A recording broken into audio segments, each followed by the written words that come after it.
Welcome to the Warriors and Watchmen podcast, hosted by the CJ3 Foundation and No Boundaries Nonprofits, presented by Raven Tech and Negative Bounce Productions.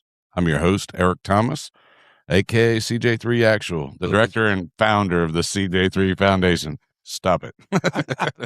Sorry. With me, making all the noise, is my senior advisor for Virginia, Roger Singh. CJ3 Factual. Yeah, maybe not. Maybe not. And as always, off camera is Guy Waybright, our guy in the sky, the CEO of Negative Bounce Productions. Keeps us in line. I don't know about that. Yeah, it's true. Hey, look, I tried. There's been nights. There's been nights. A guy in the sky, it depends. Where are we at in the drinking stage? Because I want to know how long we're going to pontificate.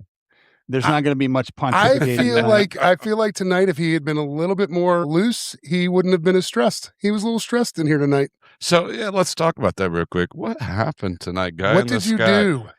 I thought it's what I didn't do. Well, first of all, what's today? Today is Friday, right? And what Guy in the sky, let's go ahead and do this because I appreciate what you're wearing today. What do we do on Fridays? Well, we wear red Why is that, sir? because we remember everyone deployed. Until they all come home. Boom. Yes, absolutely. So you'll see Roger and I have our Red Friday shirts on, always representing. Appreciate you wearing it, Roger.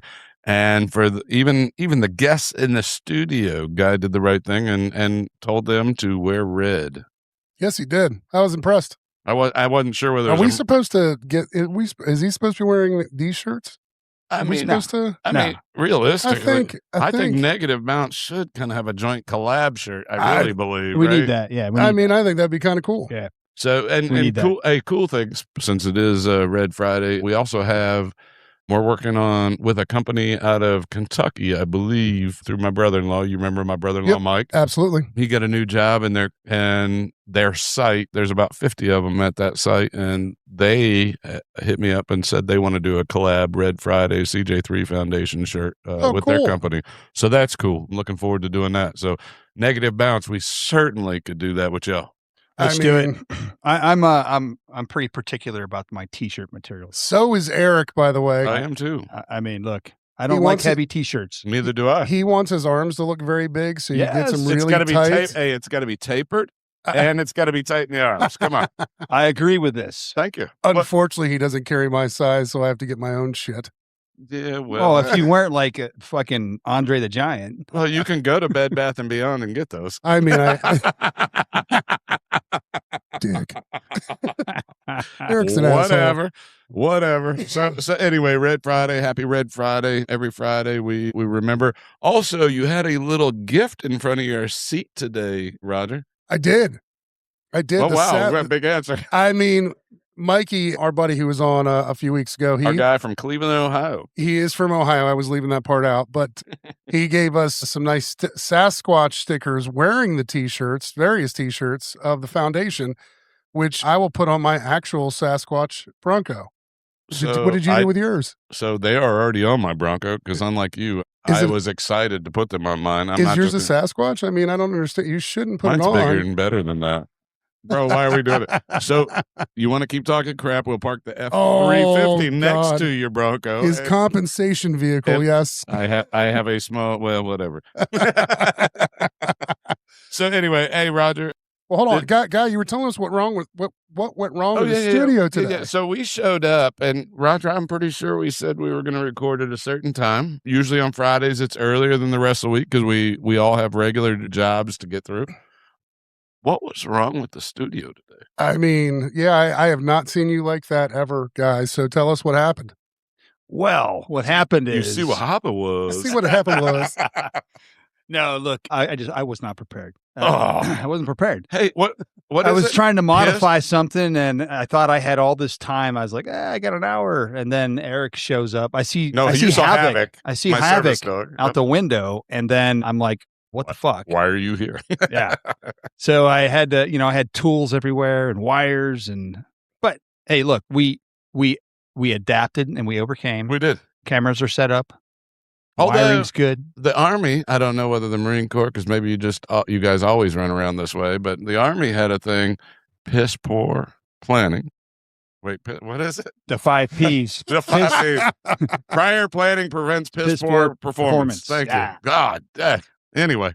Haven't been a Marine. I don't know anybody that could wire something up like this that I served with. So wait till you see it. I'm not actually sure a guy's a real Marine because if he's got this much technical skill. He was. And maybe he must have been an officer. Maybe must have been an officer. Maybe maybe he's flexing the Fobbit skills. I had the best PlayStation out there.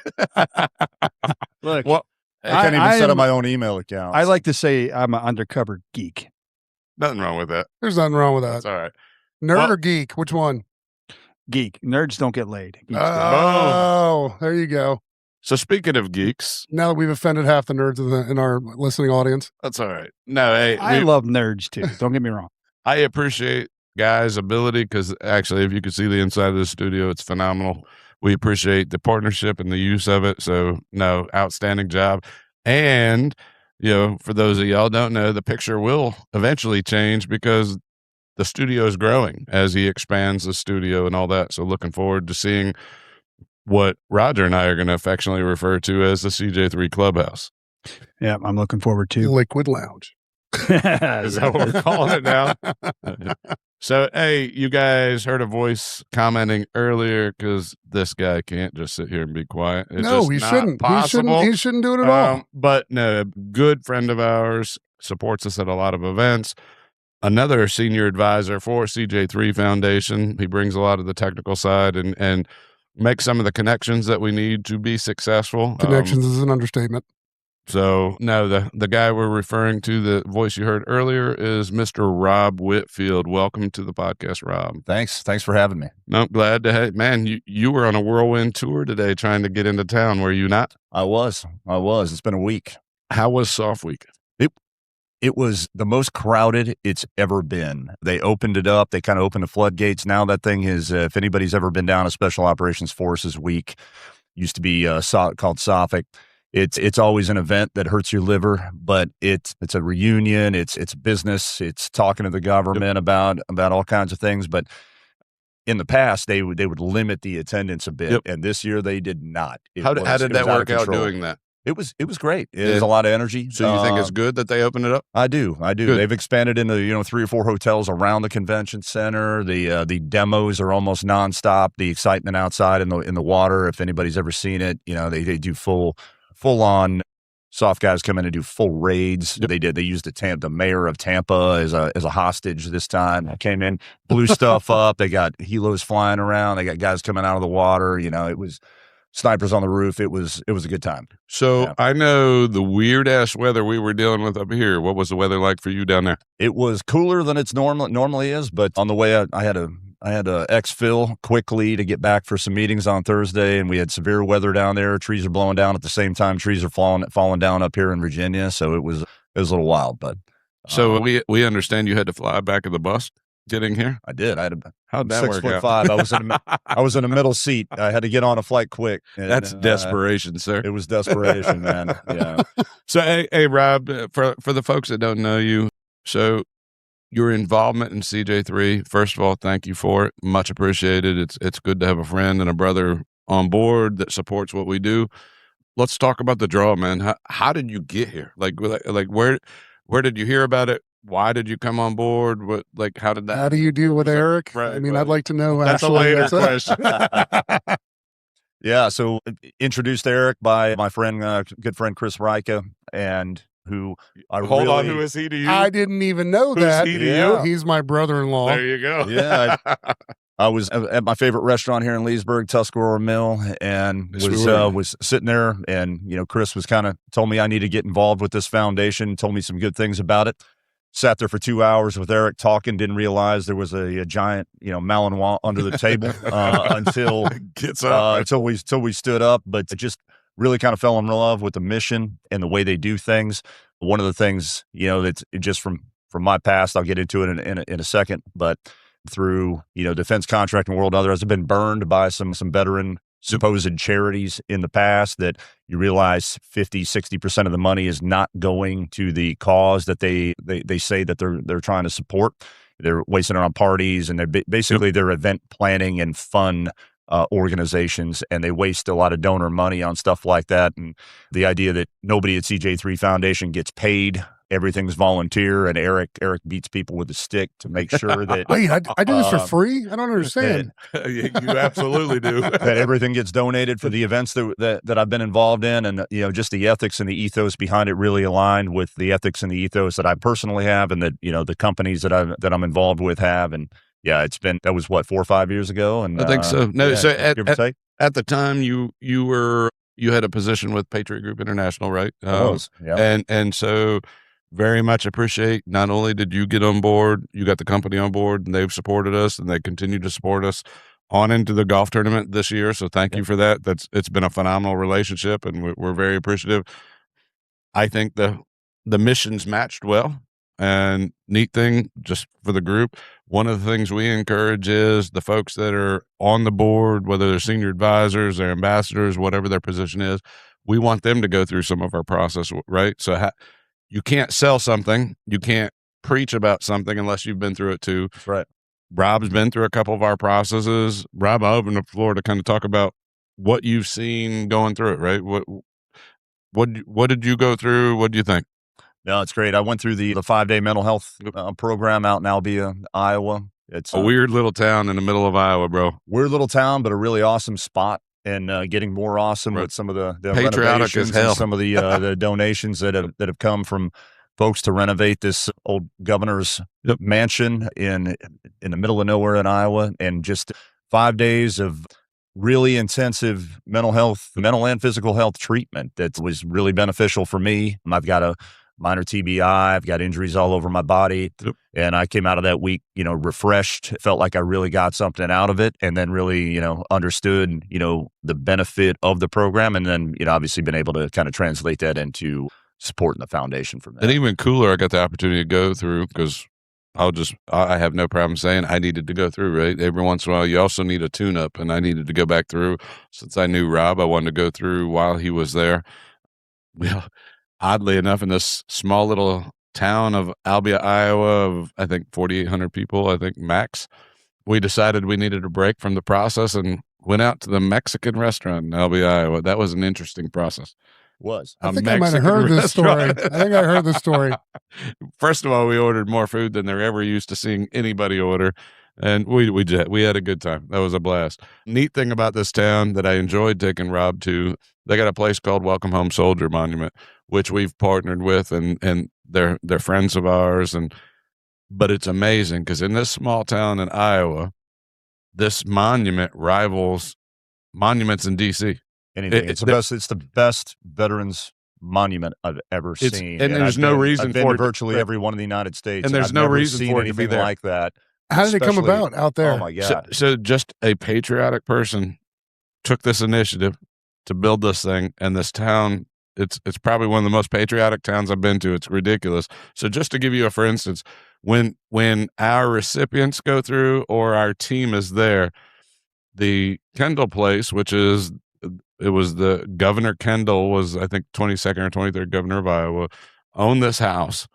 And, we've since acquired it. And 100 years ago, he was helping, soldiers from the world wars and all that stuff. Now here we are 100 years later helping again. So we've kind of gone full circle from this home.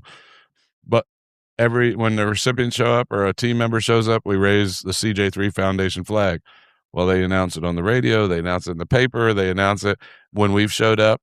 The mayor has shut the town down, and they've done events on the town square. They've done it's crazy. Every restaurant we went to had a CJ3 sticker on, and they know who you are. You're with restaurant. CJ3 Foundation. Yeah. And just every restaurant. It's pretty cool. It's a neat town. The memorial will bring tears to your eyes because it plays taps at a certain hour, and it was really it's moving. All of our veterans that go through the process get their name on the monument out there, which that's pretty awesome. So I struggle with that at first. And Rob, I'd be interested to see what you think. So at first I struggle with that because we're all used to it being posthumous, right? You die, then you get your name on the wall. And when it was broached to me that we should do this for our veterans, at first I was very against it. I was like, no, that's weird. I don't want to do that. I don't like that. But then the curator explained it to me. He's like, listen, your service is over, it doesn't mean you have to be. Why can't you get celebrated while you're still alive? It's a great point. And I dug it, and I've watched it, how that affects people emotionally, because the amount of people that go through and then they want to take their family back to see their name on the wall while they're still alive. I think that's cool. That's fantastic. Great. So now it was cool having Rob there. And then Rob, you also been down to Georgia for our annual hunt. I have. I've been part of the, I know, Eric, you probably described the 4 pillars of CJ3 before, but one of them is the field ops, and the kind of the flagship event of that is a hunt where CJ3 takes 12 wounded heroes down, veterans, first responders, and we get to hunt on land that nobody really gets to hunt. It's the primo hunting land. There's people in Georgia that would sell their kids to hunt on that property. And it gets to a point where you are not taking shots at deer that other people would consider trophies 100%. Because they're too small. So it's a really good time. I love the way CJ3 does it. It's a 2-year. You get to come back a second year. So the brothers that you meet the first year, the camaraderie is there. You get to develop a network, and we all stay in touch and Signal or WhatsApp groups throughout time. So it really helps with the alleviation of some of that separation anxiety and that loss of mission that we all feel when we transition out of the military or law enforcement or whatnot. But it's an epic experience, and I'm going back this year. This will be my 3rd year, and I'm not even hunting this year. I'm just going down. I'm staying in a hotel just to come out and hang out by the fire pit and volunteer and help make coffee. So you're one of the few people that get to see both sides of it, since you're on the team and you're supporting. The other cool thing about this hunt is, going back to Rob's point about none of us getting paid for what we do, and we also don't pay to play. This hunt, with everything that goes on, maybe costs us, I think last year it cost us $400 out of pocket for everything that happened. That's for people to be able to take their trophy heads back with them. That's for American Defense Manufacturing comes down that provides the weapons for the hunt, and they come down and support and make sure nothing's wrong with them and make sure everything goes off without it. And dude, each veteran goes home with almost a duffel bag of swag and a gun. Right? I mean, like everybody gets a rifle. It keeps growing. It's ridiculous. So you go 2 years, that's almost 2 duffel bags worth of swag. What do you have, like 25 hats from different companies? I've got 25 hats, probably 20 T-shirts. I've got boxes of hunting, deer attractant. Right. I've got stickers. I've got keychains. I got all kinds of stuff. But I mean, it's everything. It's a primo hunting kind of lodge plantation with individual cabins. All of that is donated. Yep. We leave with 100 pounds. Donated. We leave with 100 pounds of venison, combination of ground and steaks and sausage and everything else. And all of that is donated by the processor. So like when I said Eric beats people with a stick over getting things donated and not just paying to be an event planning company for fun stuff for veterans, everything that people donate to CJ3 Foundation actually goes to treat guys. It's insane. So Eric's told me about this, and I was supposed to go last year, wasn't able to go, but I'm going this year. Yep. I'm looking forward to it. I mean, the way he talks about it, I'm just like, I can't. And I'm not going to be doing anything but serving, and apparently I'm hogging, but that's beside the point. Different kind. It's fine. Who's out there? It's different kind. But I'm looking forward to it. Just hearing that you guys sit around a fire pit, you can tell stories. I can imagine it's cathartic for you guys out there to be able to have those conversations with other vets and just to be able to be together in an environment that you might not be used to. I think it's amazing, bro. It's who actually put all that together for not just the foundation, but how did you get all of these sponsors on? So it was run differently. So it used to be run by a nonprofit called WVON, just run differently. My philosophy is, and Junior Coker is my associate director down there that works a majority of this process. So kudos to him. I don't want to take credit for what he's doing because it's phenomenal what he's got going on down there. But before, it was a couple rich dudes stroking checks, making it happen. The problem with that is there's no real buy-in from the community. And what we wanted to do is we wanted to involve the community in it. So, the thing, everybody shows up, what is it, Robin, on Wednesday, I think it is, or something like that. So Thursday, we have what we call a sponsors dinner. And so it's all the veterans plus all the sponsors that have bought in, and we have them all out on the property, and we tell the stories, and we give away the gifts, and we do all this stuff. It's emotional as hell, man. These sponsors love this thing. And so really it's about buy-in, right? You don't have to have a couple of rich people to write a check. What we want is the community involved. The more the community is involved, whether that means a weapons manufacturing company, the local lumber yard, or whatever, they get to feel, touch, and see what they're supporting. Yeah, and so they get to be out there. And so to your point, so as volunteers, I'm going to tell you, bro, good luck. We're not getting much sleep because here's what happens. We'll get up at 4:00 in the morning, start the coffee, make sure there's ice, all that other stuff. These guys roll out, not really awake, whatever, to roll out at like 5:00 in the morning, Rob. Yeah. And they're rolling out to get into the stands. Then what do? We clean up. Then we'll go sit around the fire pit and hang out and chat for a little bit, talk about what went right, what went wrong, what we need to fix, whatever, and then have a good time. Then they come back at lunch. We feed them. Kick them back out for the evening hunt. And then, and that goes on. Then when they come back from the evening hunt, normally then the alcohol, the cigars and stuff around the fire pit, that's kind of the camaraderie time, the social time. You'll find some veterans that couldn't pull the trigger because this is the first time they've touched a weapon since Iraq, Afghanistan, whatever, and it's an emotional experience. Nobody's joking them for it. They may pull out a camera and take pictures instead of pulling a trigger, right? That may be what they need to do.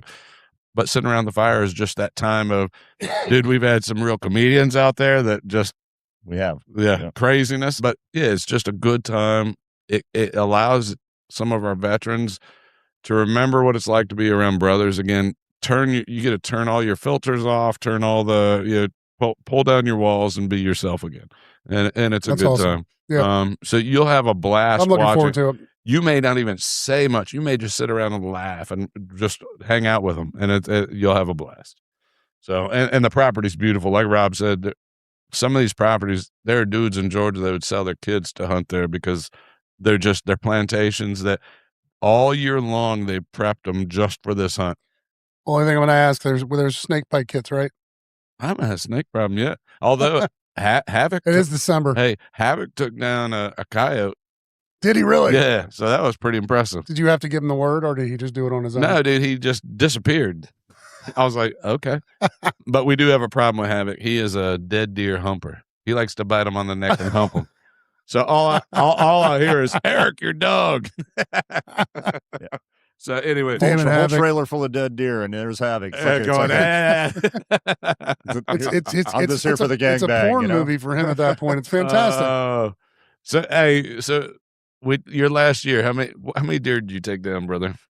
Well, the first day or two, first day, one, I waited. I let a lot of them pass, and then I found a really nice buck the second morning. Got him and the 2 doe with him, all in, hell, hoorah, Marine Corps. Got three in about 10 seconds, and then some of these plantation owners, as Eric referred to them as sponsors, they donate their land, but they also have, land management and wildlife management kind of role. We don't call it hunting down there. We call it harvesting, right? Yeah, sure. Like at the end of the day, this is management, because you'll have these plantations, I think where Rob's going, that they'll tell you, this year we need to get rid of 30 doe or whatever the number is, because 300 on the place I was hunting. They needed 300 gone in the next 3 months. Otherwise the land is overrun and it destroys the ecosystem. Right. The great thing is that all of the meat that is not taken home, we probably have tens of thousands of pounds of meat from the week. They give us all 100 pounds each, so 1,200 pounds comes home with us. The rest of it gets donated to the churches, shelters and churches and everything across Georgia and Florida. We don't let anything go to waste. Other places, so it's not just a kill fest down there. But they asked me and one of the other guy from American Defense Manufacturing, Tom. We had already kind of got our fill, and they said, "Hey, look, we got to get 300 doe off this one plantation by February. Don't threaten me with a good time. Would you mind going back out? Because most of the hunters we have down there go out with a guide, and they sit in the guide with the stand, whatnot. Some of the guys, because some of our veterans, our first responders, they're not precision marksmen by trade. They're not hunters. Some of them are not. You might have a cop who's never, shot a scoped rifle. We've had some guys down there that were bow hunters, but never, again, shot with a rifle. Guys like me and Tom, they just let us out there by ourselves. And they were like, hey, get as many doe as you possibly can. So I think I got 5 and Tom got 3 in about 2 hours the second afternoon. So yeah, it was It was a great time. We were doing a good favor for the farmers. We're also getting hogs that are destroying their land. Yep. Any hogs that we saw down there. So hold on, Roger. I'm going to break in because I'm going to tell you Sure. something. I'm going to tell you something. I'm going to call him Robbie right now because he pissed me off. Oh, what'd you do? Yeah. So Man, I hate Robbie. I can say this because he's on the team. So Robbie. Oh, Jesus. He comes back from the first. Sorry for any Robbies out there, but that's a douchebag name. I don't like it. He came back from the first hunt and I said, Rob, so how'd it go? He's like, bro, I mean, you told me about the hunt. I thought it was going to be all right. But he's like, I was actually impressed by it. I said, what the hell does that mean? He's like, I didn't expect that. I was like, what's that? I mean, why would you be mad about that? That's actually it's flattering. It's a compliment. But then I'm thinking, what does he think? I'm running some half-ass thing out of a trailer. I mean, Eric, I couldn't believe it. I showed up and I had a bag on my bed that had. Yeah. It was like you pick a bag and some guys get a $1,000 rifle. Some guys get a $400 rifle. They all have an optic on it. It's luck of the draw. But I've got 2 brand new rifles in my house from 2 years of being at that hunt, and they're nice rifles. One of them's got a Vortex scope on it. Did you get your mount, brother? I did. Yeah, that was beautiful. You had a good hit. Beautiful. Good job. Yeah. So I got a trophy. I've got a trophy deer mount that was this thing looks like a reindeer. I mean, it's not even. It's a whitetail, and it looks like a reindeer. And I keep joking with my wife that I'm putting it right above the bed. And so she's no way. I'm pretty sure Sarah's not. No. When they did the mount, I said, "Hey, I want the eyes looking downward." So when I put it above the headboard, it's looking right at my wife. All right. Well, hey. So, Rob, I appreciate the story. We're going to get into a couple more stories after this quick break. Roger, we will continue this momentarily. So, we will be back.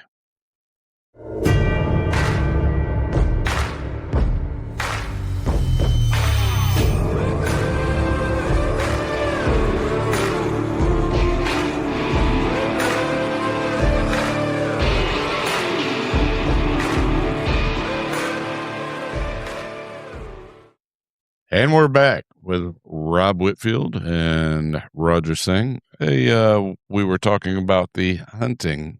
Real quick, let's start moving into, Rob, you guys just participated in an event we had, kind of segued from Patriot Group, although they were out there, and you're kind of moving through career changes and things like that. Pretty cool that you were on board and being on board as a senior advisor, but your wife owns a company and you guys supported our golf tournament this year. We did. It was great. A few years back, probably 4 years going on, another charity spent over $100,000 on me, getting me fixed up, my head, my body, stem cell treatments. Thank God. Stuff on for TBIs, anything and everything that I needed to do for about 2 months. They did a number on me, and it was so effective. I just kind of fell in love with like a longevity and wellness type businesses, the peptides, the IV therapy, the hormone replacement, things like that, and what it could do. And wished I would have done it 10 or 15 years earlier. And an opportunity came up. Another veteran friend of mine, Tommy Roth, who owns a clinic here, a men's health clinic in Ashburn, reached out to me at like 2:00 in the morning one night and said, "Hey, take a look at this place. It's for sale in downtown Leesburg." And I didn't believe the numbers at first. I looked at it. I was like, there's no way this place is doing this well. I've been there for some IVs after when I was hungover. And turns out, long story short, it was. We closed the deal. We bought it in February of 2025. And my wife she retired from CIA and she's been running that since and doing a great job. Yeah, phenomenal person. She's a badass. Period. Yeah, she's a badass. Sarah's awesome. I'm glad you have that. I got the opportunity. I appreciate you inviting us over. Cool thing about it is, for my birthday gift, Roger, unfortunately, I was with you on my birthday, and you hurt me that night. We hurt each other. That's fine. The next day, luckily, I had an appointment with Rob and Sarah and met them at Haven, Longevity and Wellness, downtown Leesburg once again. And got the opportunity. They put me on an IV drip that, I don't know what all was in it. Rob, you probably know better than I do, but it was loaded with vitamins and all these other things. Instant, man. I felt so much better when that was done. I'm not a big pill guy. And so the opportunity to do more natural, wellness and all that stuff, dude, it was phenomenal. Michelle, my fiance, has had the opportunity to go there, and do laser hair removal and some of the other things. So the stuff this place offers is really cool. Jen and I are definitely heading out there. We've talked about that a few times. It's like, we got to book an appointment. She's like, we'll just reach out to Sarah. I was like, we'll do it. This type of stuff will change. It's not just because I own one of the a business in this space, but it changed my life.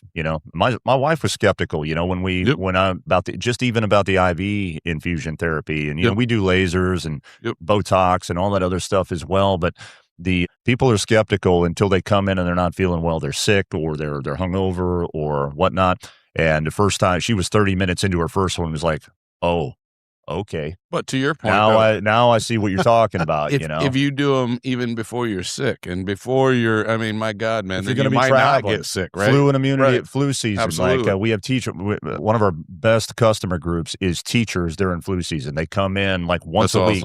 Every Saturday or whatnot, and they do a immunity, high vitamin C, high glutathione, other things that are good for your immune system, and they go through the whole season without getting sick. That's awesome. It's amazing. That's insane. And I know, I'm not going to lie. I joke my friend Rob, because you go from, this hardcore Marine, whatever, and you think this. They're talking about skincare, longevity and wellness. But I was going to say, Eric, you could do some Botox. I'm in there doing Eric's Botox. But I'm gonna tell you, they bleed well into each other. In all honesty, I mean, it goes into even what we do in Albia, Iowa, with the natural, with the health and wellness and all that, right? And so it bleeds well together. So appreciate the hell out of y'all. They were our title sponsor this year for the golf tournament.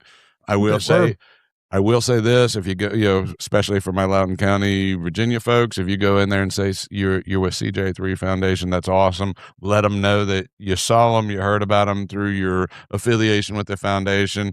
That'd be much appreciated. Not to mention, you get a 20% discount if you come in there and say something about CJ3 Foundation. There you go. Yeah, so no, much appreciated. And they're friends, their family, and Rob is, and his wife, candidly, even though he's listed as a senior advisor, she supports probably as much. They both participate in the foundation. They're always wearing our gear, so it's awesome. The great thing is we've got a great community here and I think everybody should be doing this across the nation. Veteran-owned businesses of any type need to be sticking together, and like 100%. we've got a new Mexican restaurant right across the street from us in Leesburg, Casa de Avila. Not only is it the best Mexican food in Northern Virginia, bar none, I think even some Abraham's awesome, and his wife is even some of our. When you go in there and you see a lot of Hispanic people eating there, the food is good, right? So that's racist. Whatever, man. I'm with one. It's true. And she loves it. So. And they're right across the street from us, but we get together, we trade off things. We give them gift cards to give away at their trivia night. They come over and they support our business. And there's other veteran-owned businesses in the neighborhood. We've had some friends like Ted Adair at Oath and Oak and others that have been really cultivating the communication between vet-owned businesses in Loudoun County, and it's a model that it's kind of a neat thing, right? Need to be doing across the nation. Like help each other out. We're not competing. We're helping each other out, especially with increase in veteran unemployment and things like that. Like, hey, if a vet starts a business and you got a choice, Now I will support a veteran-owned business. I will make a plug, whether popular or not, Rob. This is so we have veterans helping veterans here. This is where I'm just going to say straight out in Loudoun County, I wish the county would get more involved. I've gone to places like Colorado Springs and things like that. They have veterans parks where they give discounts to veteran companies to serve the veteran community and things like that. I would like to see a little more of that, because right now I feel like we're doing a great job of taking care of each other. I'd like to see the county, the cities, things like that kick in a little more and do a little more for our veteran community. I agree. And, not just during election season either. I think, this is a nonpartisan thing. It's not political. Right. We don't care whether you got veterans or veterans, first responders, the people that protect us, firefighters, EMTs, all things that CJ3 Foundation focuses on. We shouldn't have to. We should know about even the programs that we do have here in this county. Nobody knows about them. They're not really effective. They're not properly funded. There's a few things going on, but for the large part, I 100% agree with you. There's not much going in. We're in the Loudoun County, where we're sitting today, is the wealthiest county in the United States, by median household income in the United States. Correct. And we have severe veteran and first responder and law enforcement. We lack issues and support. We lack support and services at the county and above level. But I would say then conversely, we're doing a good job of taking care of one another given that lack of service and support. We are. Yeah, the gap is being filled in by organizations like CJ3, but even as I've been involved with CJ3 for a while, even the organizations that are doing these things struggle with the county governments in various things. So I think I'm hearing something here, fighting guys. for tax-free status, tax exemption. I believe we have an opportunity here to for one of you to announce your candidacy for Loudoun County here. We'll leave that to Eric. You know what? Though? It isn't about that, but I am going to advocate because something Rob was talking about. I mean, we did have to go to the county. I will say straight out. We're exempt by the federal government, tax exempt by the federal government. We're tax exempt by the state of Virginia or Commonwealth of Virginia. But you're a known entity by the federal government. People can donate to through the government. That's insane. But one of the things we ran into was the county did not want to tax exempt us. We had to go fight at a county meeting and apply. And for a number of years, I applied and was rejected for tax exempt status in our county. As a nonprofit, what a lot of people don't understand about Loudoun, we're one of the counties in the United States. This will sound completely ridiculous when I tell people in other states about it, but when you own a business here and it's not tax exempt, the county comes in and taxes you on every piece of equipment that you have. So Negative Bounce here that's hosting us in this beautiful studio. He's going to get assessed on the table that my hands are on. The table, the cameras, the chairs, the microphone, the pencil pad, everything else. So Haven Longevity and Wellness, for example, they'll come in once a year and assess the value of the lasers and the chairs and everything, and then they charge me taxes on it. Correct. Including your own vehicles, which was one of the things for CJ3 Foundation, right? I have a Jeep Wrangler, not exactly a luxury vehicle, right? Yes. I pay $1,300 in taxes every 6 months in this county. And they split it up to every 6 months to make it feel more palatable. $2,600 a year. Right. By the time I'm through the 5-year life of that, I've spent basically $15,000 in taxes on that. That is crazy. That's crazy. That's absolutely crazy. And they were going to tax CJ3 even on the shelving that we were using to store the stuff. equipment. Yeah, and because we believe in saving money, right? I will not go get a CJ3 property just to say I have one. There's no reason for it. So most of what we do is out of our house, out of businesses that support us. And they wanted to almost double tap because I already get taxed on that stuff.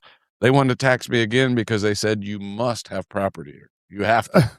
At the end of the day, but saner heads prevail. Yes, we did have some good county officers that kind of came through for us and squashed that. So much appreciated. But every other veteran-owned business and every other business in this area is suffering. But it shouldn't be that much of a fight. It shouldn't be a fight like that at all. Especially for a nonprofit, a legitimate nonprofit. That's absolutely. So let's go to a little more fun topic, man. I said Haven supported the golf tournament. Yep. Brother, another thing you did was you and Sarah and Haven, man, every year at our golf tournament, a hole that every year gets more rain.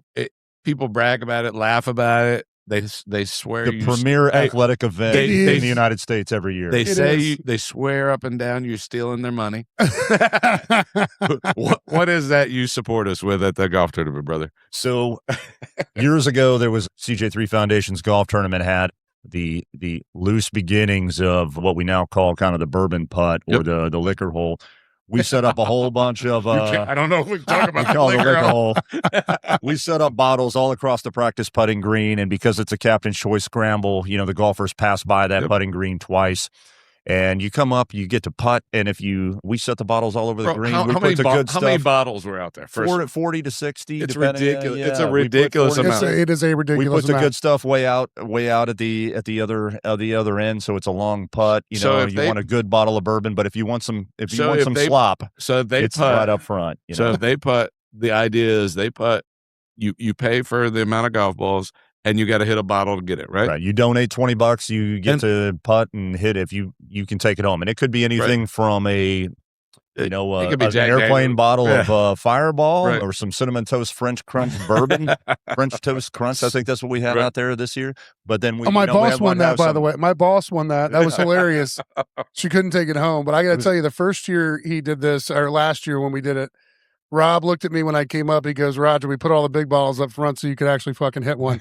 And I still missed. Dude, I'm going to tell you that. Half gallons of Old Granddad and With 50 or 60 bottles out there. It looks so easy. I swear to God, every year it looks so easy. And the people are amazed, so they can't help but give money to go, I'm doing this again. They do. Now, let me ask you this question, because this is what I believe. Are you better off just shutting your eyes and hitting it instead of aiming? Because I think if you aim, it fucks you. I don't know. What's your thoughts? You watch it. There's watch Eric, it like, even the good golfers out there. That putting green we did on a River Creek golf course is actually pretty challenging. It's got a lot of contour to it. So, and I don't golf, so this is why I run the bourbon. Is it easier hole. to shut your eyes, or you think it's better? You've got just as good a chance. So, Eric, I will say the only reason I missed this year is because I knew I couldn't win one being a member of you're the Foundation. Full of shit. I mean, I could have hit like 5 bottles in a row, but I was like, no. What it could have, should have. No, honestly, it's funny because watching people hit, like, they'll hit and it'll just graze by the fucking which I love because they'll drop another 20. They'll drop another 20 easy. Well, I would have if I was like, shit. That's the great part about it. We raised almost $6,000 from just the bourbon. People coming up and putting for $20 each. People have a lot of fun with it. And we still took about 15, 20 bottles home that I'll now store, and we'll use those next year. And yeah, it's great. It's a good time. We have a lot of fun. It's caught on. Other charity golf tournaments are asking us to Sarah and I are like the bourbon hole putt people now. Like, they're like, hey, can you come out and do the bourbon hole? Right, there's your new LLC, brother. Yeah. The challenge is that I personally, Sarah and I bought Haven bought all the bourbon because you hit that in Georgia right on your way back. Or? I did from the hunt actually. Exactly. I used the hunt to hit the bourbon trail all the way back from all the way up the Appalachian Trail to get home. And the challenge is now, like, people will be like, hey, Rob, Sarah, will you guys do the bourbon putt at our charity golf tournament? I'm like, well, who's going to buy the bourbon? Because that was sort of our that's going to be $10,000. That's one of my contributions to CJ3 Foundation. I love it. I don't get to write that one off either. So, Eric, I have, I believe Rob probably knows who has a sniper golf course out in Nevada. Like, that would be badass for CJ3. That would be cool. It is a badass sniper golf course. So, I mean, like, you're living in like you have to, everyone lives in the same room. There's a bar. You have to cook food as a family basically every night. There's a wood burner, and like the holes. I mean, you're talking like 1,200 meters for tee number 1, and then you got to hike, and then you go to the next hole. It is the most badass thing ever. What is this? I'm pretty sure. What is this? Do you actually hit golf balls or do you shoot? You shoot. You shoot. Okay. You shoot. He's got targets set up. How did we go from golf to that? I mean, because he's talking about you're talking about the other part of this. Well, look, you guys both like you started on shooting and then you went to golf. I mixed it. Hold on, Roger. I didn't know where he was going at all. A lot like the 1968 Camaro. Set it up. Oh my Lord. Guy in the sky set it up and we'll go do it. Guy is the idea man, and he's not a bad idea man. But he likes to drop a shit pile and go make it happen. Go make it happen. Well, I mean, honestly, this is actually pretty easy to make it happen. Oh, I just heard that. This sounds like something for this weekend. Can we go check this out? Yeah, I mean, we need to reek the site. I mean, I don't know if he would be like I've been telling some corporate people, like, look, dude, this is something where you take customers for a company outing, man. Like, this is like men. Like, you go there and you do man things and you bond, and it's just a fun time. Like, you have to go and drive to get water and stuff. It is one of the best times as a man, like, to go there and just chill out. It is great. So awesome. There's no cell phone service. Roger likes men. There's none. I mean, I don't like you very much, but I might like some men. As soon as you said bond, Roger lit up. He's like, I know about bonding. Guy, I appreciate the concept. I absolutely do. I think it's cool as hell. But until you got a proof of concept that says we're going out one weekend or we need to go, then I'm game. Let me know. Well, he's going to charge us about $3,000 a day. All right, but I'm going to tell you this. So that's nothing compared to a golf course. Well, but let's go back to Rob's thing, right? So this is the same thing I challenge any of my folks when we're running an event. Cool. That's the cost.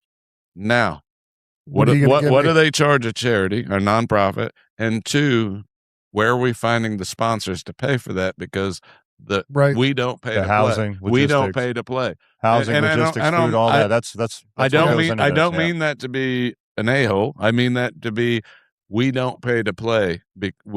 This is the way I like. The reason I support CJ3 Foundation is because of that thought process. Hey, that's a great event idea. Let's do it. Let's get everything donated so that the only thing we have to pay for from CJ3 Foundation from donor dollars is insurance. Because insurance is not really outsourceable. So if we can do what would normally be probably $100,000 hunt for $300 or $400 worth of insurance and maybe some cleanup fees. Same thing, to go out here to play some sniper golf. 100% on board. Awesome. 100% on board because that's a great example. The other side is there's therapeutic things for the veterans and the wounded heroes to go do things like that. 100% agree. I mean, now I say the challenge is, where do we find the people to support that going on? Yeah. Well, I mean, do you have a relationship with Black Rifle Coffee? I do. Evan they is go a good there friend all of the mine. time. Yeah, we serve together in the Intel community. The Matt Best coffee? That's Matt Best. Matt Best. Evan and Matt. Yeah. We both serve. Well, all three of us served together. I didn't meet Matt at that time, but Evan and I actually went through selection with a particular unit in the IC together. Oh, very cool. Yeah. I mean, there's probably tons of good sponsors to get out there. Yeah. And I'm telling you, it is such a good thing because there's nothing. There's one grocery store. It's like 4 miles away, but it's a garbage podunk grocery store, and you have to buy all your food before you get in. So you got to plan your meals. I love that. And everyone cooks. There's barbecues. Everyone's got a responsibility to cook. And then you're in a squad bay environment with it's got a stove where you're feeding, because it gets cold even in the summer there. And then there's a bar, and then you go shooting all day. It's like, how could you not love that? Yep. Yeah. How could you not love that? Well, that was a good suggestion too, Guy. Evan's probably one of the most generous people I've ever met in my life. So, and he's obviously come into some means here over the last 5-10 years. He's doing real well for himself. And I was actually down at Soft Week, and a couple of people were talking about him stroking some right on the spot checks for some really good causes. So that's good. We'll reach out to him, see if there's even if it's not for that, for something else, because they would be a good partner for CJ3. So, hey, Rob, what are you holding in your hand right now? Man, I've got this guy just brought me over something to write down notes just in case I needed to, just in case you said something profound that I really needed to take notes on. He brought me the most high-tech pencil. When was the last time you've held a pencil? Probably about 20 years ago.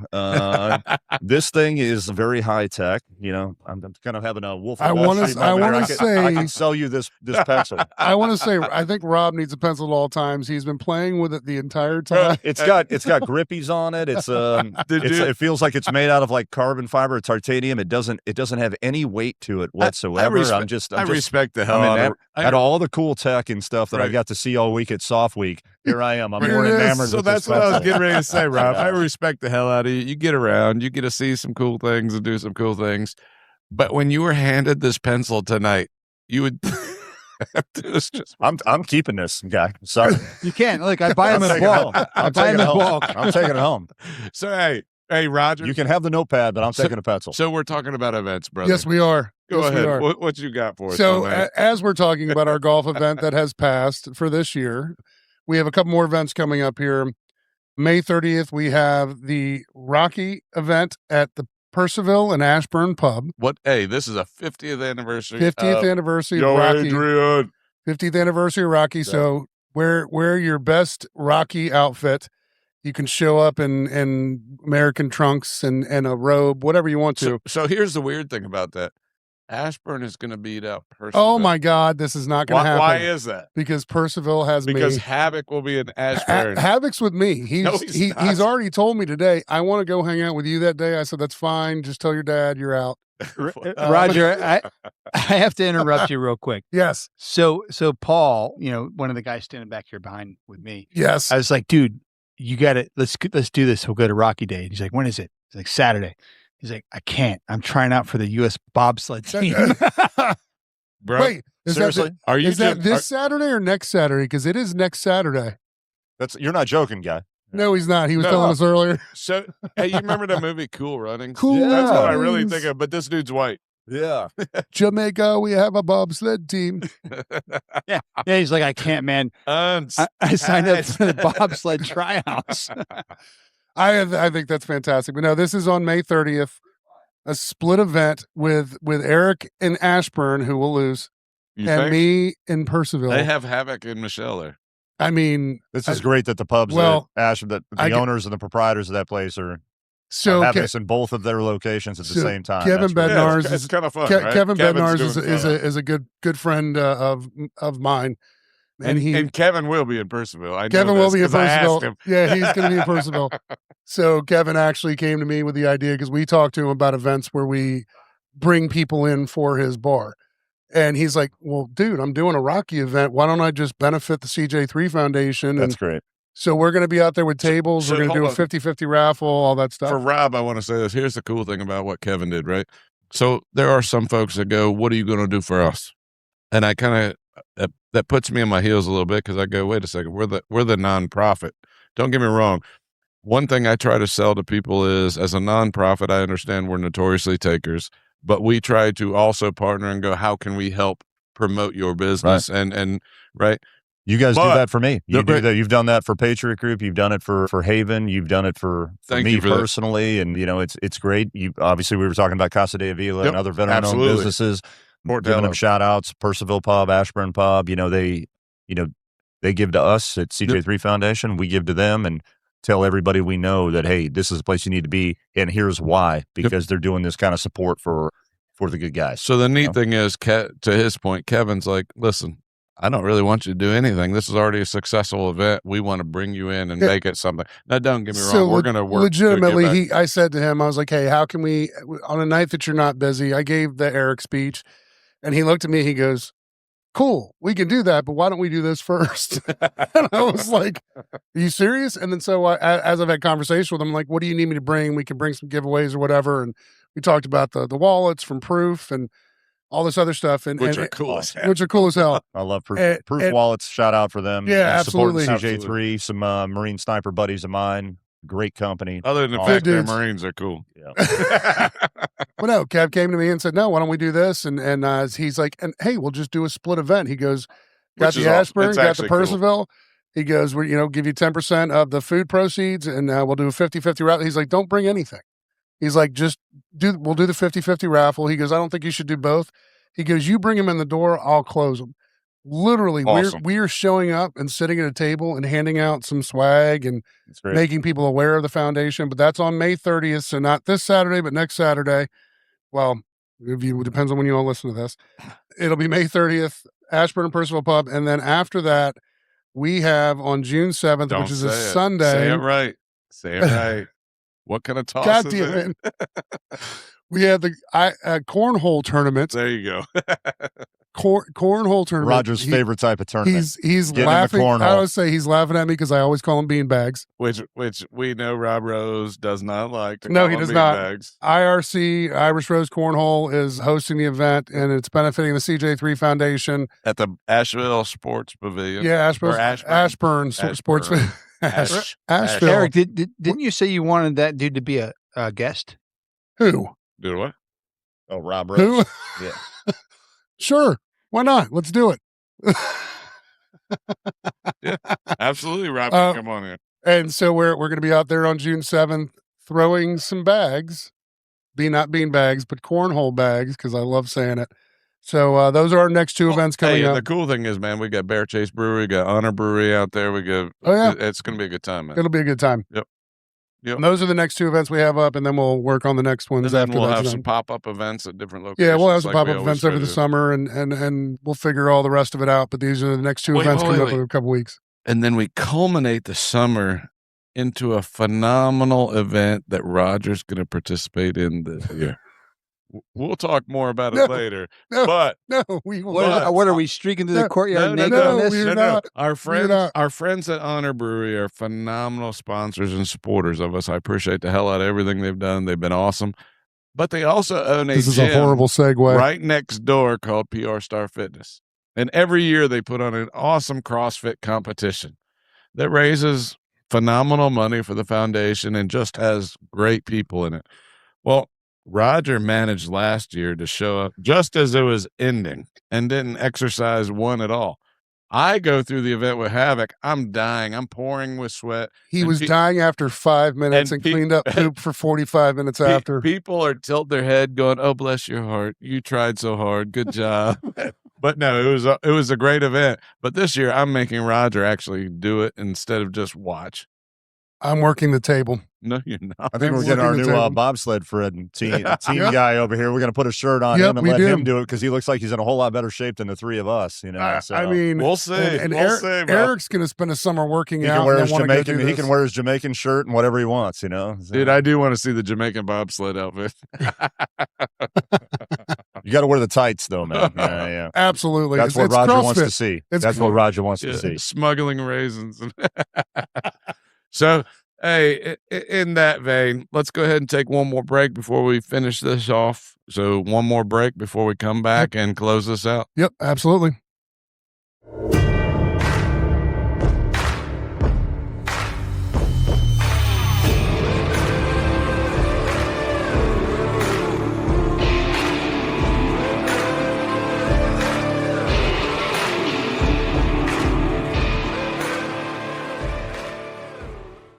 Hey, welcome back. This is Eric Thomas with CJ3 Foundation. I'm with Roger Singh and Rob Whitfield. And what's the name of the podcast, Eric? You tell me, brother. It's Warriors and Watchmen.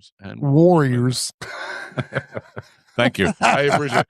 Hey, Rob, he's going to screw it up. Rob, we've been all over the place. We've been you're supporting the foundation and what you've done with us and some of the other things. One of the things we like to get into with our guests is your why. So, my brother, you know, the funny thing is we all make a ton of fun of each other, you know, for different services. And, you know, when we're in, we don't let exterior people do it. You, my friend, were in the Marine Corps. I applaud you, brother, even though we joke and even though we whatever. Phenomenal thing. How'd you get into that? I mean, when you grew up, was that just the thing you knew? You know, you saw the commercial about slaying dragons and that's what you had to do? Or, you know, tell us about your why. What got you into that? It's almost exactly that, actually. Is it really? Right. You know, I come from a long line of veterans. My grandfather was a fighter pilot in World War II. He was a doctor in the Korean War. My other grandfather was in the Coast Guard. He was in Iwo Jima watching bodies float by him on a ship. My mother and father are veterans. My mother was an ambulance tech in the Army. No, I know that. And my father retired out of the Army when I was in about 7th or 8th grade. And, you know, so service has always been a part of my family. I didn't really know what I wanted to do. I graduated high school in Illinois and moved to Pennsylvania. And I was out there near my mom's family in the middle of nowhere and saw a commercial the one day. I wasn't excited. I was going to Penn State and I was working in some factories and I was working at I was a Walmart toys and hardware and paint manager through a partnership with Penn State.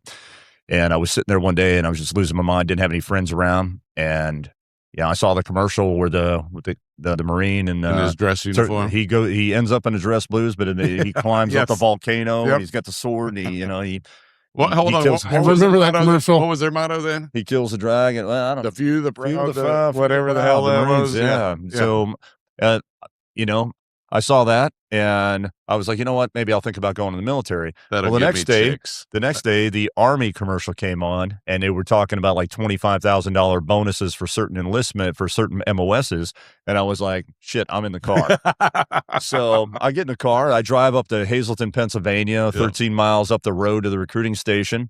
And I go in and everybody's out to lunch. All the doors are closed. And I'm filling out the card for the Army guys' door. I'm sitting on the casting couch there. They got the Army, the Air Force, the Navy, everybody's offices in there. And I fill out the card and a guy comes out of the Marine Corps office. He's in civilian clothes and he looks at me. He's like, what are you doing? I was like, I'm filling out this card for the Army. He's like, you ever thought about the Marine Corps? I was like, nope. I was gone 11 days later. I was in boot camp. So went in the Marine Corps.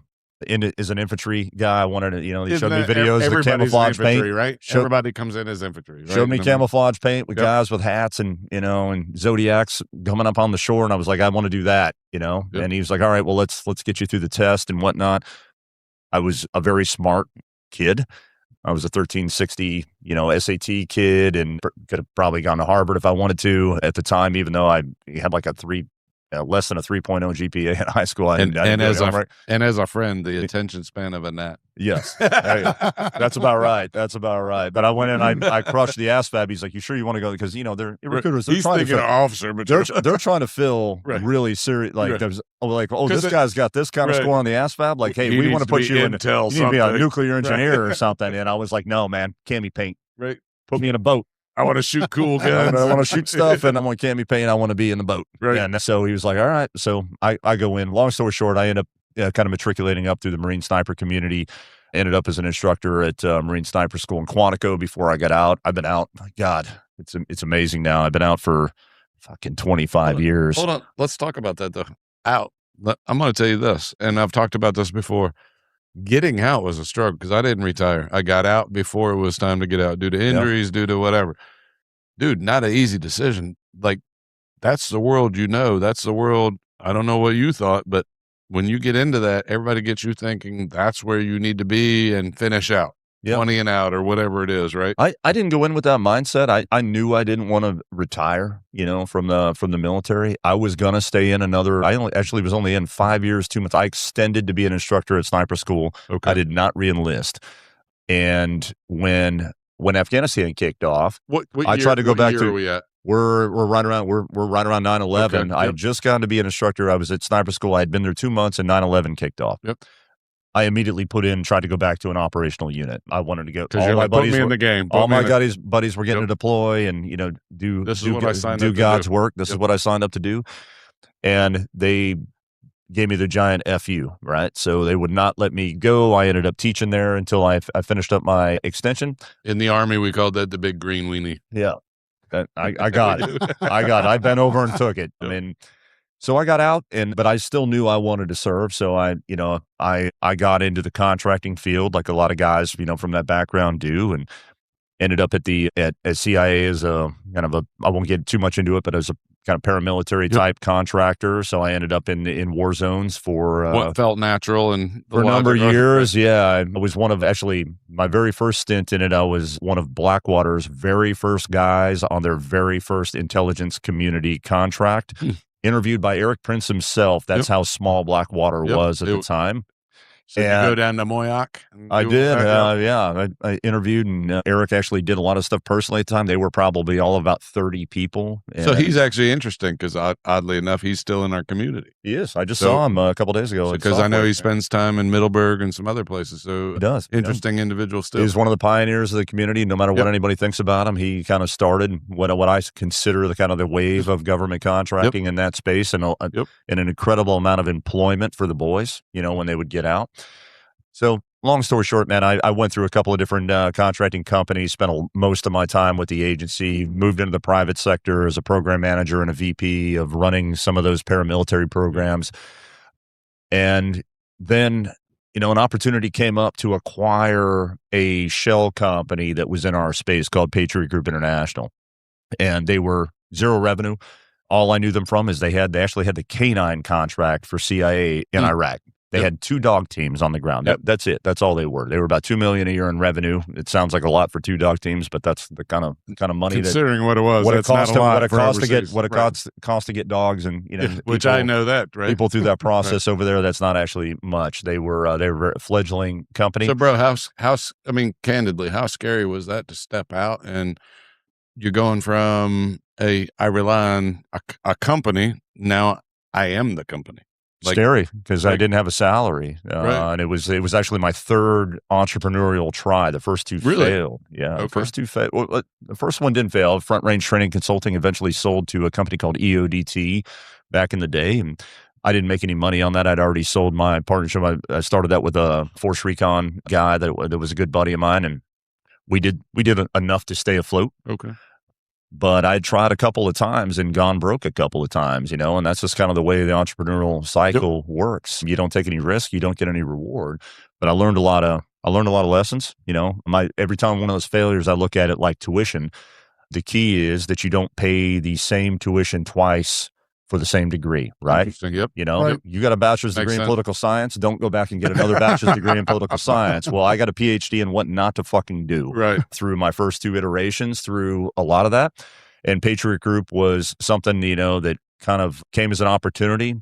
We bought it for, hope and a prayer. It had a top secret facilities clearance, no employees, no revenue. And as of today, I just retired from there on May 1st. We had a little over 1,000 employees and a little over probably $250 million a year in revenue here in 2026. That's fantastic. And the awesome part about that is 90+% veterans, including some guys who were in my sniper platoon in the late 90s. You got to take care of some of your own. Got to take care of a lot of the boys, stay connected to the community. Well, as a result of that, my entire social circle, comes from the intel community and SOCOM kind of space. My wife is retired CIA. I met her there, in 2005 on MySpace, believe it or not.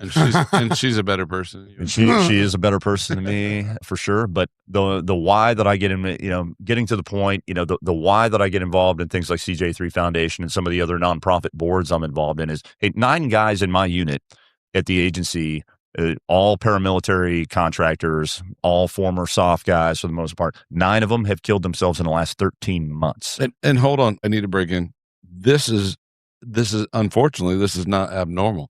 I mean, so we've helped SEAL Team 6 get a dog and get for one of their, bro, the amount of people that I know in these communities, I'll just throw quotes up and say these special communities, whatever, with the amount of they've seen and done, the suicide rate, unfortunately, is astronomical and increasing. Yes. It's not decreasing, right. even with all these nonprofits. Right. You would think because it's not decreasing. We're not at the same deployment level where there's more nonprofits. We have more time to look at it. You'd think they should be decreasing. They're not. They're getting worse. It's increasing, and and I think most people these days know. And I don't say PTSD. I say post-traumatic stress. Yes. Because a disorder is not curable. Post-traumatic stress is curable. It's mitigatable. I think even the VA post-traumatic stress, depression, Yep. post-traumatic stress, depression, anxiety, TBI, TBIs for sure, and just general separation from the mission. Is the separation from the mission and purpose is the number one thing that causes guys to go down the path, and then it gets compounded with very poor treatment from the VA or other mental health. They just want to prescribe people antidepressants, eventually, and painkillers, and eventually those things. We don't know what we're treating anymore half the time. They don't work. Right. Once they stop working, you stop taking more. Right. You start drinking on top of it. Right. And one thing that is a absolute recipe for suicide is an SSRI or an antidepressant, painkillers for all of the injuries that we have, and alcohol. When those three things come together, it's a ticking clock. Yep. And if you can't interdict during that phase and early in that phase, your chances of recovering that buddy of yours is low. And like I said, 9 guys just in my very small unit at the agency, probably we had 400 guys at our reunion. There's probably another 300 or 400 in history that served in that particular unit. 9 guys in 13 months. We had 4 in 1 week. And a lot of that is coming from the consolidation. So there's no work in Afghanistan. There's no work in Iraq. There's no work in these different war zones. And guys are separated from that purpose. They're separated from the boys. They've been used to being 90 days overseas at a time and coming home for 30, 45 days. And now they live in Kansas on a street full of, civvies who are accountants or whatever else. And now what? You combine that with what you said, then you combine it with the drugs, you combine it with now the lack of camaraderie, the lack of purpose. One of the things I go around giving speeches on is perspective and perseverance. That goes to finding that purpose, finding those things, right? And I know there's a lot of folks that go, oh, it's easy. It's, man, when you're trained to go out and slay dragons and that's what and you have this community of people that you can rely on. You don't get that back here. That same purpose, that same camaraderie does not happen back here in the United States, rarely ever. And so, yeah, it's interesting. There's no amount of superficial things like, I obviously do pretty well for myself. I just, just came out of a very successful company, whatnot. There's no amount of superficial things, money, women, drugs, partying, any other creature comforts. There's no amount of that fixes it. Yep. I've been through the CJ3 Foundation programs, not just because I wanted to check it out, because I need it. and I still, I feel like everybody in the world is on a mental health journey, in their adulthood. Yeah. People that are veterans, men, women, doesn't matter, veterans, spouses, whether, gender regardless, we're on a mental health journey. And I continuously have to keep an eye on myself and how I'm thinking. And, people in our community, I use a movie line from Shawshank Redemption all the time: get busy living or get busy dying. We make one choice or the other, and we go down that path. So the why for me of why am I involved in CJ3 Foundation? You know why I love it? Because it's not purely about special operations. You don't have to be a Delta Force guy. You don't have to be MARSOC. You don't have to be a Ranger or whatnot. You can be a good friend of ours, I won't name, but child sex crimes cop, which is, dude, horrible. Horrible. I would go slay Taliban left and right before I went and did that job all day long. Right?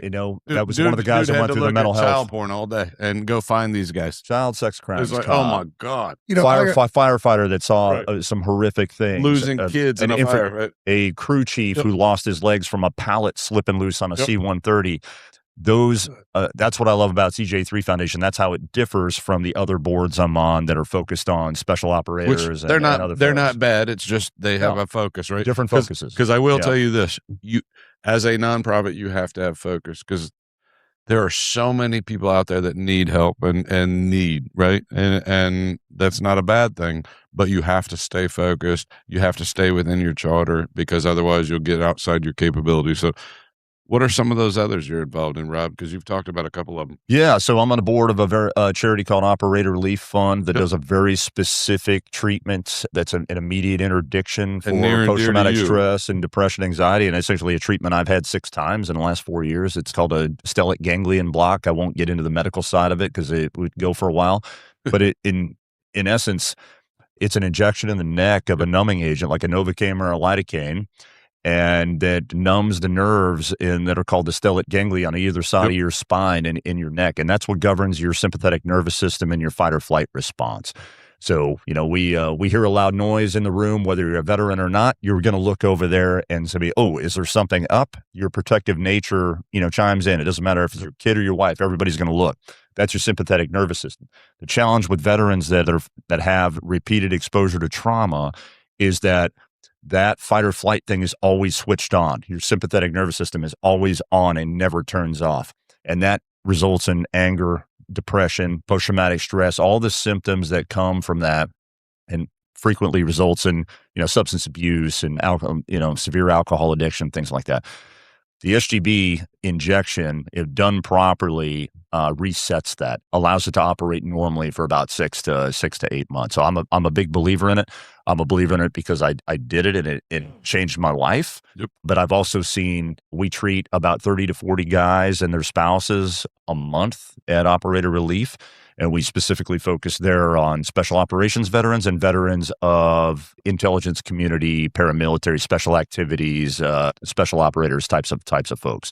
Then I'm also on the board of the International Spy Museum as of this week, which that's new. This is and that's cool. That's really cool. really exciting for those of us in the Washington D.C. Nova area. That's pretty cool. Yeah, anybody that's coming in, that's listening to this podcast, it's from around if you ever come to D.C.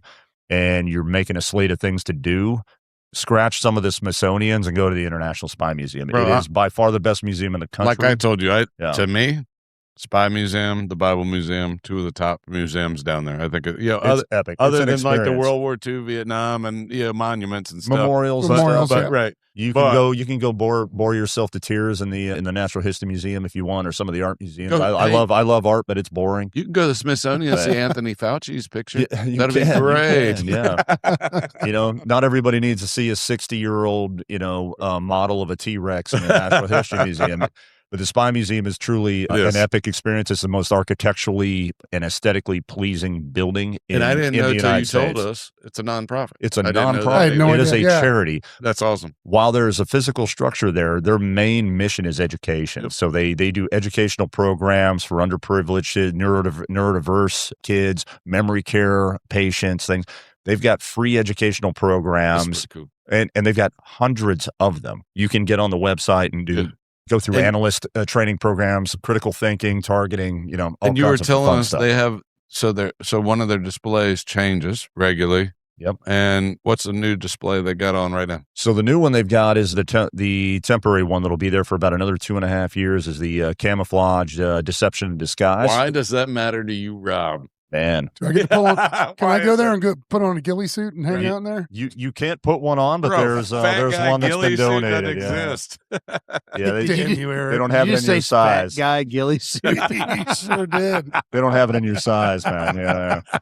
Fucking 4X ghillie suit. I hate you. It's a ghillie parachute.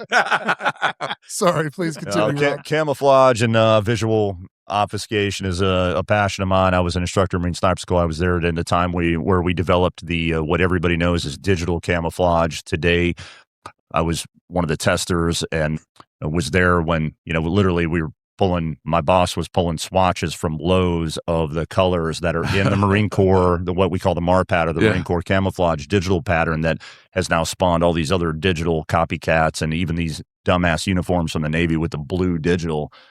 So we can match the water. Right. So you can make sure you die if you go overboard. That's what I'm saying. So they can't find you in the water. So the sharks can't get you because of camo. I don't see them. Oh, it's just water. Ridiculousness. But it's a funny story. The genesis of that. We spent 1.5 years testing all of the different camo patterns across the world. And we'd go out to these groups of pogues. For anybody listening, it's not from the military, people that are administrative in the military, whatnot, non-trained observers. Other than grunts. Yes, non-trained observers. So we'd go to like the admin battalion and we'd take them out in the woods, for their field day and test their perception of the camouflage. And what we found was no matter what we tested is that the tiger stripe pattern was the most effective camouflage pattern. Like the Vietnam era, tiger stripe. But the problem was the tiger stripe is worn in a lot of different countries. It also has a lot of connotation to it from the Vietnam era and everything else. So we started fucking with it. And my boss at the time, a guy not friends with, Jack Heisterman, who's kind of the guy, the principal behind this. I mean, we blew it up and he started clicking pixels out of it. And he went and we were testing the color patterns on this and found that the visual perception of the color patterns in the tiger stripe was not correct. We needed to reduce some of the black, increase some of the medium value colors and things that go into camouflage and visual perception, and eventually came out with the Marine Corps, traveled around the country with the Natick Soldier Testing Facility for a year or so, testing that camouflage and pissing off every E7, E8, and E9 in the Marine Corps wearing test camouflage without a haircut because we had relaxed grooming standards in my role. So I'm wearing I got shit that has zippers on my shoulder, all the tests, we're all wearing different camis. And, you got the gunnery sergeant in a Marine Corps that's just losing his damn mind on the PX. Every time he come and giving you the knife hand, come here, sergeant. And I think it was but whatever. I used to go to the PX in these test uniforms just to fuck with, admin E6s and E7s. So they would say something and be like, well, here's my approval, But anyway, so the camouflage exhibit up there it's epic, man. It's not just about uniforms and stuff. It's about all kinds of visual deception. Jonna Mendez, who's on the board with me, she used to be the chief of disguise at CIA, and so there's things in there about latex masks and man, the visual deception used in like the World Wars, with the dazzle patterns on the ships and all the history of this and the art and the way we feel about camouflage. Rob, that sounds amazing. I met her. I don't know. It was a few years back, but we were going through some of her work, and the hair on the masks, or the hair on the suits, for sure. It was like, what in the fuck, man? It was so real. It was so cool. It was so cool to meet her because I was a recipient of obviously of the genesis of what she started. Her and her husband, who was Tony, who was also a chief of disguise at the agency, kind of the originals. But, when I was deployed overseas doing different things, I had a custom set of these like mustaches and a wig that was specifically made for me, cut onto my head, trim mustaches that stick on. I still have a bunch of this stuff at my house. They have a black man suit. I actually got certified in Mystic Tan while I was over there. Yeah. We used to sit there, we'd have gay day and we'd spray each other down like we'd be in our underwear because it's crazy. All we really needed was our faces to be darker, right? So that we could drive around town. But you know us, we're not going to have tan lines. Right. So God forbid. We're all jacked. We're all, juiced up. We're all jacked. We're all in phenomenal CrossFit Jim Jones shape at the time and whatever. So we're all Garmin watches. Like, we don't want any lines at all. So we're like pulling down the underwear and our buddies are spraying us, with just this epic detail. What's and Rob, I know you come from, wait, first of all, do you guys hear an echo? Marine Corps equals homo. A little bit. All right. So it's just a little bit. It is definitely my microphone. That is your mic. There's no echo on ours. No, none on ours. Yeah. But hopefully this doesn't go on to the recording. If anyway, it does, on a future podcast, we could actually be teaching you guys how to do spray tans if you want. What's interesting, I don't need a tan, sir. Thank you. Is like what we're just talking the brown about. Guy. Yeah, is the deception now with facial recognition and like all that is hiding in plain sight is what it is. It's one of the things in the exhibit up there, and it shows how deep fakes are made in the videos. Yeah. And they show a video of various presidents: Obama, Bush, Clinton, Trump, Biden, and they show the person who's actually talking, and then they deep fake the face in, and they show it to you on the video. And it's awesome watching people that are not used to this community in that exhibit, and them seeing the awareness of it. And one of the missions of the museum, and the best things about it is they invoke critical thinking. That's one of the main tenets of the mission, is invoking critical thinking and questioning everything that you see, especially in the media and social media, propaganda, whatnot, and the messaging, and challenging you to actually research and analyze what it is that you see on a day-to-day basis and what you think the world is or what you think you know. It's really, really great. Well, if that's the case, more people need to go through the Spy Museum and do that, because we don't have enough. One of the best things about I think everybody knows this, it's in the veteran and the IC, but we're facing recruiting challenges, people that are interested in national security, people that are interested in the military, that type of thing. And while the mission of the museum is not to recruit people for the IC or the FBI or whatever. It's to inform them, right? I mean, really. But making people aware around the country about what these people do and what they sacrifice in their lives, whether they're, CIA, NSA, FBI, special operations, whatever, making them aware of that. You see the lights, kick on about what they've only, somebody that lives in Idaho or whatever, no, they've only seen something in the news. It's great, especially with kids. And there's a lot of interactive stuff there. So that museum is one. If you got your kids and you don't want them to be bored to death and driving you nuts, take them to the Spy Museum. Absolutely. Because there's interactive stuff. There's interactive stuff there. Because the one I always remember, I don't remember why, it was I'll call it a pull-up bar that you sit there and tie. I was just about to say that. How you can hold yourself up on it. Remember that? Yes. So, anyway, the new one at the new location is epic, and encourage everybody to go out there. But the why, again, going back to the why, is, hey man, people that serve in this community, they suffer from, mental challenges, when they leave and when they separate. And it's not unlike somebody who, anybody who's not in the military community, and your dad worked at a particular factory for 40 years and then retired. And then a month and a half later, he's losing his shit. Why? Because he doesn't have a purpose. He doesn't have a mission. And take that and multiply it by 100. It's got to be exponentially more. Multiply it by 100, and that's the same kind of thing. But it happens at 30 years old or 35 instead of 65 or 70. When you're retired, when the traditional retirement used to happen. So Rob, we'll combine that with, I'm going to say this. So we had the senior enlisted to the Joint Staff here for the Marine Corps here on previously. One of the things we talked about is also the lack of transition out. Yeah, absolutely. I will say they've gotten better, but it's still not good. No. And they don't do a good job. You train a pit bull to go fight. And then you're talking about the lack of transition out of the military, to help you find that purpose and help direct that.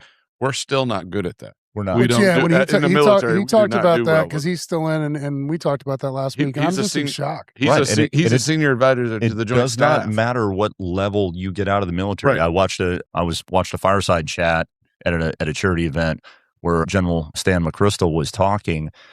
And, he was unceremoniously, separated by President Obama over a disagreement, whatever type. it's neither here nor there. But one of the things he says that's really profound to me is he looks everybody in the eye of the crowd and he says, one day the military is going to be done with you. Yep. And when it happens, it's abrupt. He's like, whether you're the CENTCOM commander like he was, or your private the janitor in the mess hall, the military is going to be done with you. And you need to start thinking about that right away when you start at day one, and especially when you're getting close to separation. And you need to think about what you're going to do and develop a purpose for yourself when you leave. And it's not unlike my wife, who just retired from CIA. She went through like 2 or 3 months after she got out. She's like, what am I doing with myself? Bro, she's used to working 15-hour days as a senior, through that. She's a senior agency person. She was at the White House, every couple of days. And then all of a sudden, chop, just stops. Yep. Everything stops. And what is your purpose going to be? Get busy living, get busy dying. Because that's what's going to happen without you and doesn't care. You can either start being self-destructive, or you can start being self-productive. It's one of those things. Right. Yeah, I was shocked by that, hearing that there's just no assistance as people are getting out. And I get you need to find your own path, but there's also that the service you guys give, there should be, hey, here's a piece of paper to help you on your way, something that they could just give you and be like, hey, here's the contacts. They do a little class. They do a little class. They have somebody who's never worked in the corporate space teaching you how to do a resume. So we talked about a GS7 or a low-end contractor that's never been out there. You end up with a guy, submitting a resume that has his picture on the top of it. Like anytime I see a resume with a picture, it goes right in the trash. So they have people. They have resume with a picture on the top of it. People with no experience in the corporate world and no experience in the private sector teaching the separations and transition classes. And it's nothing against them. You get assigned there just like you get assigned anywhere else. But it does not help you. In some cases, hurts you depending on who you have in that class. I mean, these days at least you can AI your resume. But when we got out, my God, you had to type the thing on it. When you got out, you had to type the thing on a typewriter. I at least had a computer. Even AI is dangerous because I'm watching people not even reviewing what the fuck AI is saying. And what you didn't write this, bro. That's right. So, bro, first of all, I appreciate everything you've done, man, for the foundation, everything you continue to do. So I'm going to challenge you with something, and this ain't fair to you, but I don't care because you're a friend and it just is. Do I need this high-tech pencil that guy gave me? No, but you've been fiddle fucking with that thing the whole time. And I'm trying to put it down. Yeah. I'm going to challenge you. I would love to see a CJ3 Foundation out at the Spy Museum because I appreciate the hell out of that. So eventually I would love to see that. No pressure on time. No, you just got on the board, but it's a phenomenal place. We're a phenomenal organization. I'd love to see the two pair somehow. I think that would be awesome. But is that your question for him? No, it's not. Number two, keep doing what you're doing, brother. You're always out and about. You're always doing. When I first met you, I wasn't even sure I liked you because I wasn't sure we were going to pair up. I wasn't sure, but you're a phenomenal dude. You got a big heart, and something I admire about you that I don't even know if you know, but dude, you always got people asking you for stuff. Always. You're in a position where you're blessed to be in that position with Patriot Group and with everything else you're doing. You've managed to stay humble. You've managed to keep on a course. So kudos to you, because one of the questions I asked you is why us, right? I didn't understand it, didn't get it. You and I just get along and we value each other's missions. And I rarely ask you for anything.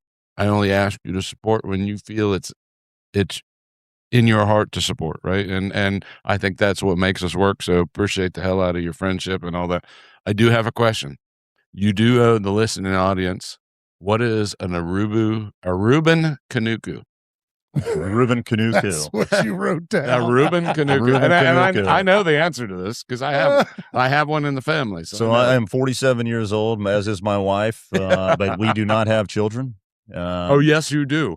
They just have four legs. We are dog people. The dogs are our kids. I think more of my dogs than I do about just about everybody else's kids. And and he will share pictures. We're a rescue. We're a rescue dog family. And Reuben Canukus are street dogs from Aruba. Canuku means countryside in Papamiento, which is a kind of makeshift language they speak in Aruba.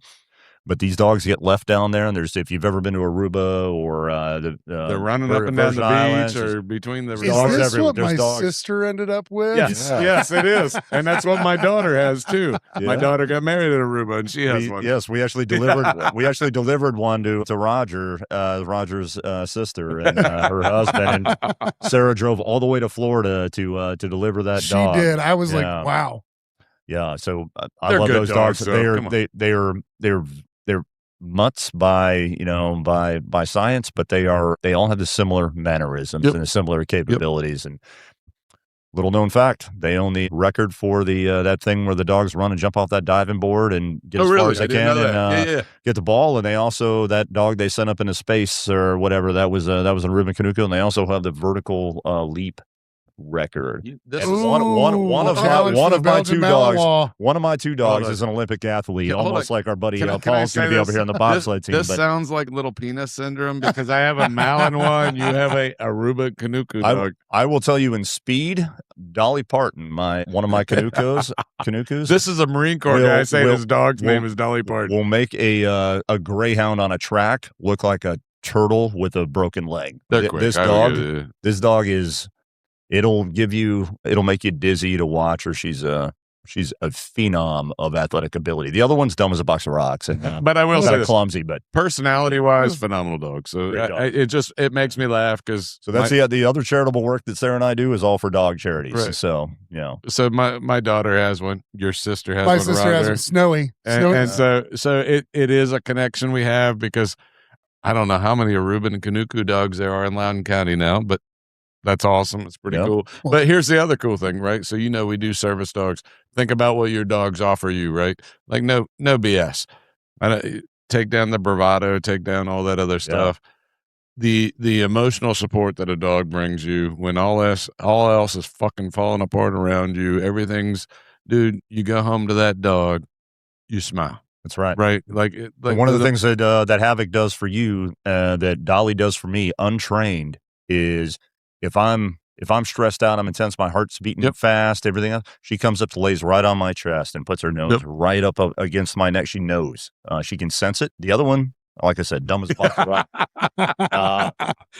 All right, one's Dolly Parton. What's the other dog's name? Sneezy.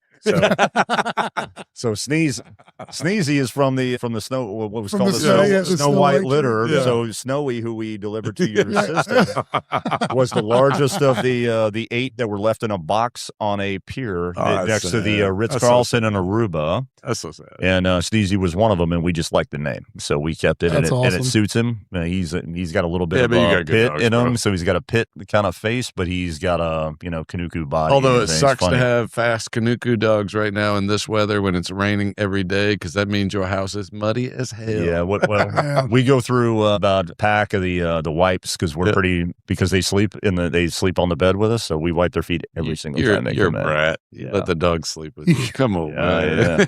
Hardcore. Well, so does my sister and Chris, as I've heard. He sleeps on the bed and it keeps Chris happy. My wife weighs like 100 pounds and I'm the skinny guy. So in a king size bed, I got plenty of room for dogs. It's not like you, Eric. Hey, he's showing off now, bro. He really just showed off. Bro, really? We're flexing. Listen, I'll say my wife is not. That's why. My wife is not a big woman. What size shirt is that, Eric? A California King? Hey, wait till I come back from Georgia there, Robbie. Doing the PR Star Fitness thing by yourself. Oh, bro. My wife is still fairly small. My fiance is still fairly small, but I still have to levitate to stay on the bed for as much as she takes up on it. I was like, there's no dogs on this bed. Oh, yeah. There's no dogs. No, but once again, appreciate the hell out of y'all. What's next for you, bro? I mean, because really you're in a transition period. You just basically retired from Patriot Group. Yeah.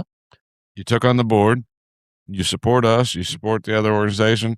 Like, what's next, bro? We're taking a strategic pause, man. Sarah and I we're going to Normandy for the D-Day anniversary here in a couple of days. Are you dressing up? I am not going to dress up, and I'm not jumping with the other guys that are going with me. Some of them are retired soft guys.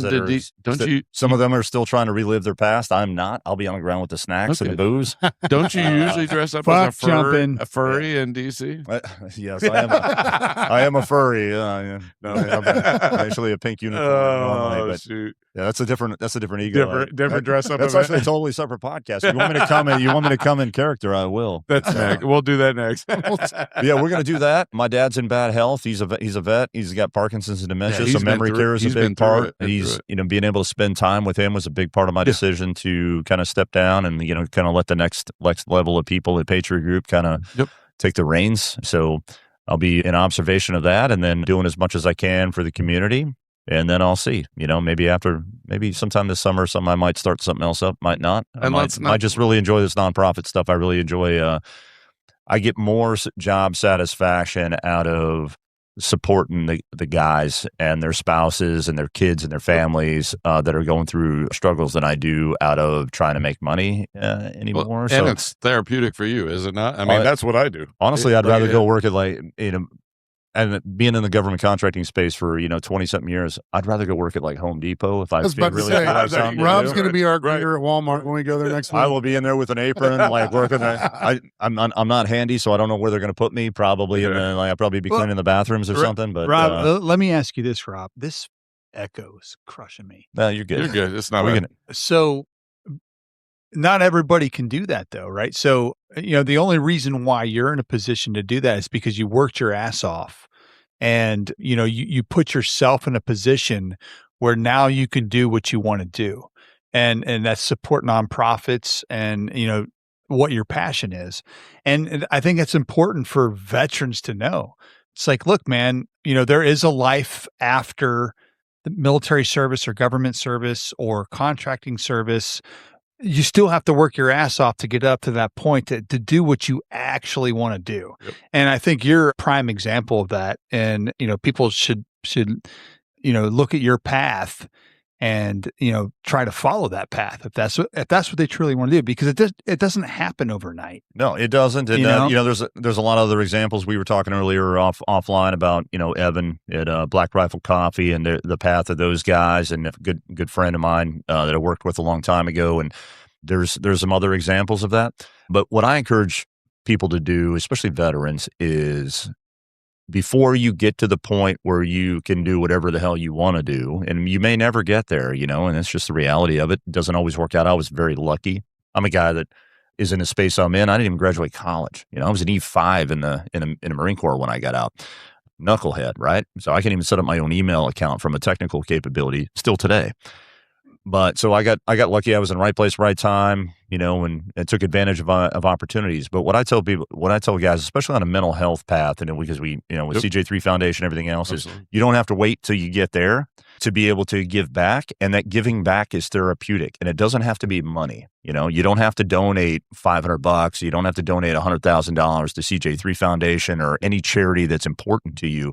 But doing the work, getting out there and, doing a food drive for hungry people or whatever, that is more therapeutic and is resolved more problems in my mind for me personally and for my wife over the years than anything else. Helping other people is the best antidepressant that's out there. So, yeah, and I will, I'm going to second that. This is another pontification, Eric. Here we go. 3 tequilas in. No. I know the number. Hear me out. So just scooping somebody up and mentoring them. You don't have to help 100 people, 1,000 people, 10 people. Sometimes it takes just mentoring one person that's going to fulfill what you need to make you healthy. And that's that's proven. It doesn't matter if you're special operations or you weren't special operations. Mentoring somebody gives you purpose. And, that's something it doesn't matter. It could be mentoring somebody on their homework. It could be mentoring somebody on baseball. It could be mentoring somebody on podcasting. You know what I mean? Just do that. Just do that, and you're going to find purpose and fulfillment, and it's going to make you a better person. You're going to make someone else a better person. That's going to push off to someone else, and it just grows from there. So I love that message. That's a great message. I'm going to tell you, as a nonprofit director, founder, whatever, there's also other simple things. There are certain people I'm not trying to collect money from because they're the people we're helping. They're the people we're supporting. But you want to help? wear the brand, wear the gear. And it's not because, but it's to represent, to show solidarity. The reason we do Red Friday, it's not a CJ3 thing. This is a national thing. Why? Because it's bringing focus, bringing attention back to what's important to this group. So you ask what you can do to support, buy a t-shirt. Why? Because you go, that says a lot when you wear it and it says, I'm supporting this foundation. And I'm going to tell you this from this group here. We get asked all the time, you wear this thing out. So you either wear the Red Friday one or wear the Send Me one. For whatever reason, those are the two. Somebody's always going to ask you what that is, what it's about, what you're doing. And you may not be the one giving, but because you wore that shirt out and about and you represent it and you believe in it, or you know, whatever, it's going to bring donations elsewhere and bring support elsewhere. So you want to know how you can help? That's a huge help. It is. Yeah, and you know, we're just wearing the stuff around the town around here and other areas where CJ3 is well known. And every time I'm out, somebody asks me if I'm wearing CJ3 stuff. And it also reminds them that, oh, you guys are doing a golf tournament. Oh, yep, you guys are doing this. Oh, hey, I saw some about a cornhole, you know, tournament and things like that. So people that might have forgot that, hey, I need to buy a $25 ticket to this thing or a $50 ticket or get a golf foursome or something like that. It's very helpful to the foundation and any charity that you support, you know, whatever it is, whatever great cause you're excited about, but it helps. Yeah. Well, hey, Rob, much appreciated. Appreciate you being on here. Roger, as always, thanks for co-hosting this thing. Go ahead. Well, I was going to say, I always say this at the end of it. I don't know if I've ever said it to you, but thank you very much for your service and appreciate everything you do. Yeah. Thanks, man. Guy in the sky, appreciate what you're doing for us.